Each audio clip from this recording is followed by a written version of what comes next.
వైఎస్ఆర్9 న్యూస్కి స్వాగతం. వనపర్తి జిల్లా శ్రీరంగాపురం మండలం జానంపేటలో ఓ ఇంట్లో 10 అడుగుల మొసలి కనిపించడం కలకలం రేపింది.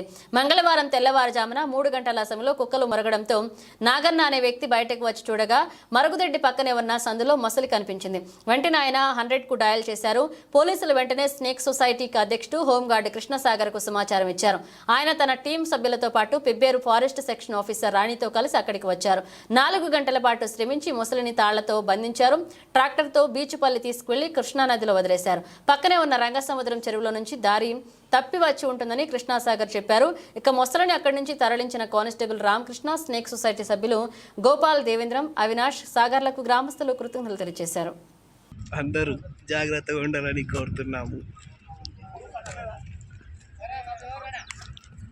బీచ్పల్లి గ్రామ ప్రజలకు తెలియజేయడం అనేవగా పక్కనున్న గ్రామ ప్రజలందరూ